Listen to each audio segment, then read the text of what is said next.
What is going on, everybody? My name is Coda, and welcome back to Coda's Colognes.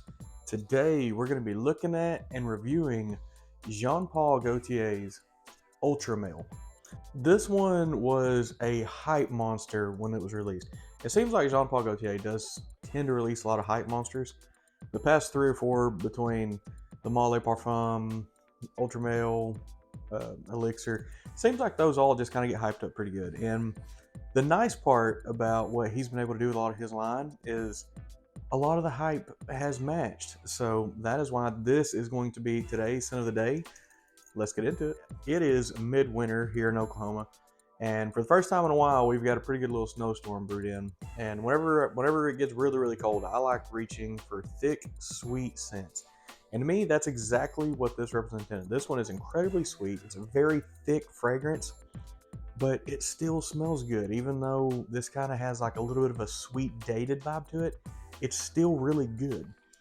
So now what we're going to do is we're going to get into the atomizer. And Jean Paul Gaultier uses, smells very good. Jean Paul Gaultier uses very good atomizers on all of his fragrances. There's good pressure, it's a good burst. It's one of those things where you don't think it would matter a lot, but an atomizer to me is one of the most important things. Like, scent is number one, atomizer is number two, because it does not matter how good it smells if you cannot consistently get it out of the bottle. So what I'm gonna do is put a couple there on the wrist. When you first spray this, this is so incredibly sweet. It is like overwhelmingly sweet, but for some reason, I really like that. It does not bother me at all how sweet this is. I will say, this is a powerful fragrance. This is a very heavy, thick fragrance. So if you're not someone who doesn't like just loud, in your face, still smells good, but loud, this one might not be for you. As this gets drying down a little bit, I'm gonna go ahead and go over some of these note breakdowns. Get it on this bottle one more time. I'm gonna go ahead and go over some of these note breakdowns, and I'll catch y'all here in a second. Alrighty, as we get into this note breakdown, we're gonna have the top notes of pear, lavender, mint, bergamot, and lemon. And when you first spray this, you get an overwhelming nature of that pear and lavender. This has such a sweet profile to it that just stays through every layer of this. The middle notes on this one are going to be cinnamon, clary sage, and caraway, with the base notes drying all the way down to a black vanilla husk, amber, patchouli, and cedar. Now, the base notes on this, you don't get a lot of that patchouli, and it's very limited on the cedar. The main thing that I get on the base notes through this is you get the warmth from the amber, you get a lot of that sweetness from the pear and the vanilla husk, but that cinnamon keeps it just a little bit spicy all the way through the dry down.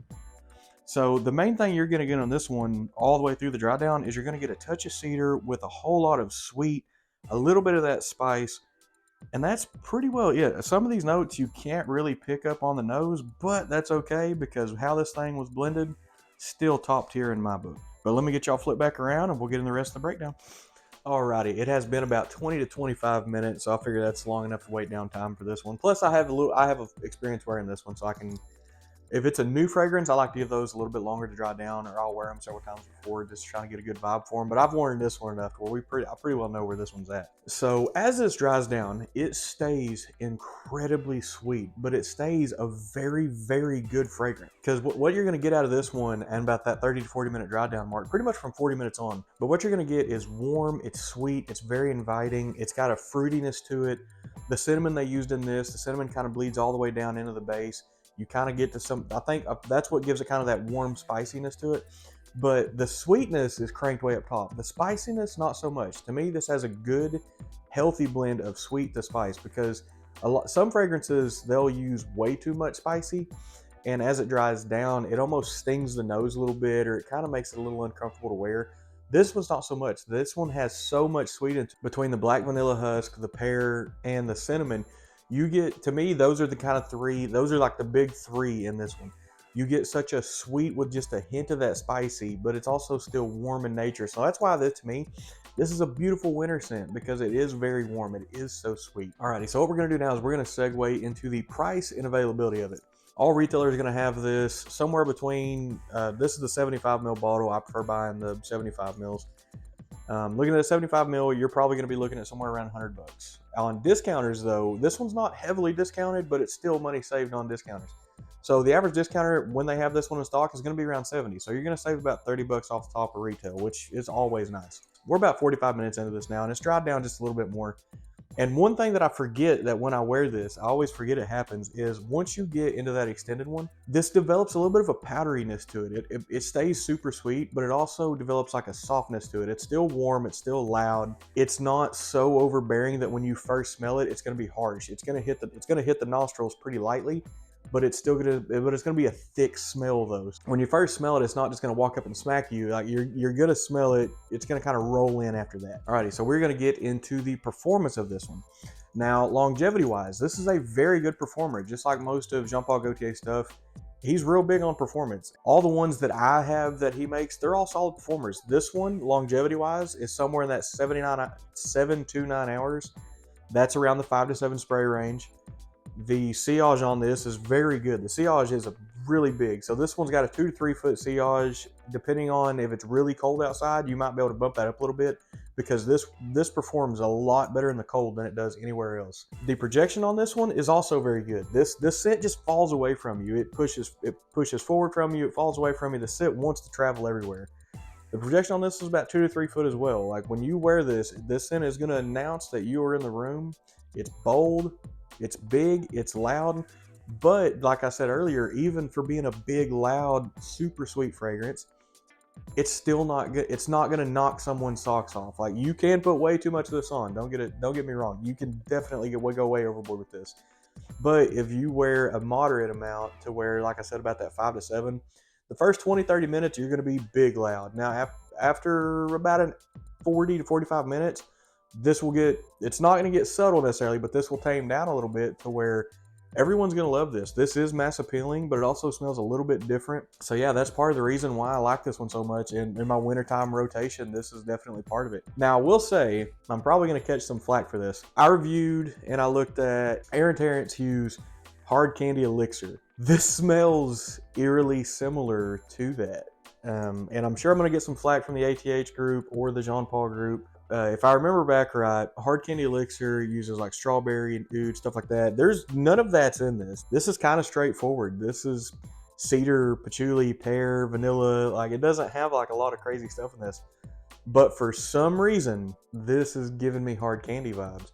And I like that because I really loved hard candy. So I really like this one too. So I'm not going to complain about that. But I will say that for the notes being so different, to me, it's kind of wild how this pairs up to that. But yeah, so that's just a little fun bit of the day. For some reason, I got a whiff of this the other day, and I was kind of thinking to myself, I was like, man, I've smelt that before. Why does that smell so familiar? I kind of went through and started spraying a little here and spraying a little there on test strips and stuff like that. And for some reason, I kind of went back, and this just is eerily similar to hard candy for me. But so now, if I had to rate this fragrance right here, go ahead and get on this one time. If I had to rate this fragrance, I would give it a 9.5 out of 10. And the only reason I'm going to dock it that slight 1 point, or for how thick the scent is, for how robust the scent is, for the profile, for everything, I almost wish it was a little bit darker. I wish they would turn the sweet down just a hair and add something in here to darken this up just a little. Just because this scent is a very younger scent. Like, you're not going to catch a lot of older people wearing this. This scent is a clubbing scent. It's a date night scent. It's something like that. I don't want to say it would be hard pressed for an older person to wear this, but they're probably not going to like this. How sweet this is does seem more tailor-made to the younger generation, which isn't a bad thing. There's tears and everything. But I will say that that's probably my only drawback to this, is I wish it was just a little bit darker. And other than that, I mean, I'll give this one a 9.5 because projection's good, the performance is good. The bottle, to me, the bottle's okay. I mean, it's Jean Paul Gaultier's bottle. I like the gold one better, but that's just me personally. But the Atomizer is good. Everything you get for the money on this one is good. And if you pick this up from discounters for about 70 to 80 bucks, that's a good deal. That's a rock solid deal. That means that this fragrance matches the price perfectly. But yeah, I think with that being said, I'm going to get this one wrapped up. Final thoughts on this one. This is a beautifully sweet fragrance. It's rich. It's thick. It's somehow still light on the nose. It's very sweet.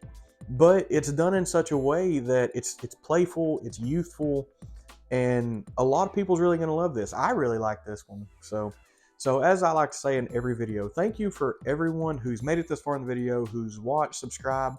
left me comments, left me feedback, help give me criticism for the channel to grow. I genuinely appreciate that stuff. Anything that y'all see that I could clean up, that I could fix, that I could twist around to make this thing better, let me know. I'm open to that kind of stuff because all I'm trying to do is put out some of the best content that I know how to do. But yeah, so again, thank you everyone for watching. Thank you everyone for subscribing, for sticking in tune. And as always, we'll see you next time.